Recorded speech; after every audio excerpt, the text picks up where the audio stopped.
In the last several videos, we've been talking about different ways of modulating the parameters to make a sound dynamic and change over time, modulating them using velocity, using LFOs, using envelopes.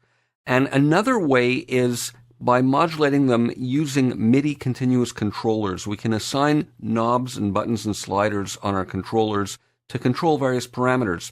Now, we have the macros over here, and these are preset for each sound, and they're assigned to adjust the parameters that are most going to influence the sound. Some have filter cutoff, some have key tracking here, and they're optimized for each sound, and we can always move these around, and we can automate them in the DAW, but we can move the macros around. And to start with, we can do these using MIDI continuous controllers, and they're already mapped out for each sound, and each of the 8 macros associated with each sound. There's already a mapping, and we can look at that by pressing this control button here. And it's the same for each of these instruments.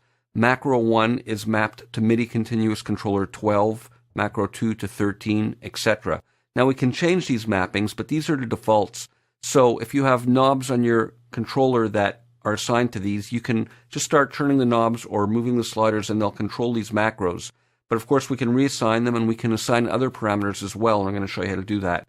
Now in addition to that, we can control the minimum and maximum range that the destination parameter is going to be affected by when we move our controllers, and we can double click and enter a value and narrow the range. By default they're all full open, going all the way from completely off to completely on.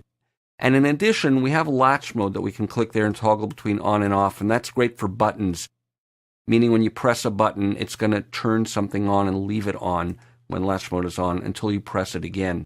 Now, in addition, we can create a set of mappings unique for each part, and with this selector up here, we can influence each part.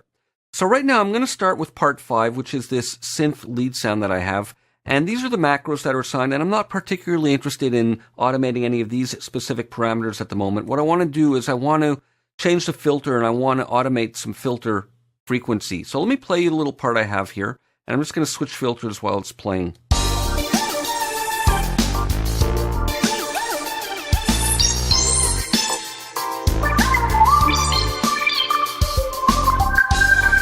So I want to automate this frequency. Now, there's a simple 3-step process to mapping MIDI controllers. First, click the Learn button, and that puts us in a Learn Ready mode. Second step is click on the destination parameter that you want automated, in this case frequency. I'm clicking on it, and I see that little box now. And the third step is to move the knob or slider on your controller, and it'll be mapped.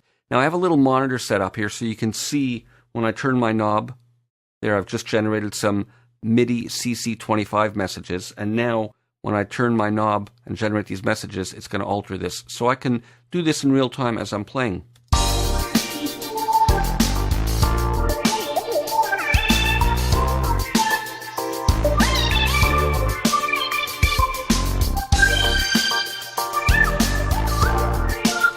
So that's great. I can control that with one hand while playing with my other hand if I want. In this case, I have a part sequenced up, but you can do it as a performance mechanism or device as well when you turn the knob with one hand and play with the other. Now, if we press the control panel here, we're going to see we have an additional mapping here, filter frequency, MIDI controller 25, and it defaults to the full range. Now, I want to map something else. Let's say I want to map this portamento time, and I want to map it to the same controller as this, because I want, when I'm dialing that knob, I want it to control this, and I also want it to control the portamento. Step 1, press Learn. Step 2, press the destination. Step 3, turn the knob, and it's mapped. So now, as you see when I turn my knob, it's adjusting both. But I don't want this to go so high. I want to limit the range of this. I don't like the portamento more than about 10 o'clock or so. So I'm going to edit the mapping. I'm going to hit the control panel again. There's my additional new mapping. MIDI controller 25, the same controller mapped to 2 different controls. But here, I'm going to set the maximum to maybe about 40%, and I'll set the minimum to maybe 10%. So now, let me click OK. When I dial that, it's going to modulate this freely, but this has a much narrower range of movement, and it'll probably work a bit better musically. Let's try it.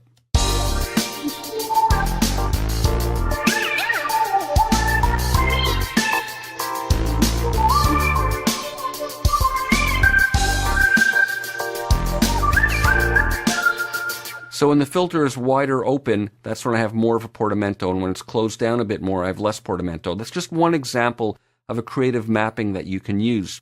And back to the control panel, we simply click the assignment we want, and we can hit remove if we want to get rid of it, but I'm going to leave it for now. And again, I just want to point out that this is assigned to part 5 specifically. If we go to one of the other parts, you'll see it's just got the default 8 macro mappings. So we can create these custom mappings per part.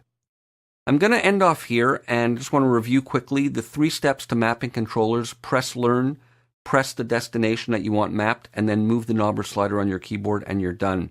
In the next video, we're going to look at ways of dealing with this within the DAW, of recording automation, both of the macros and the custom controller assignments.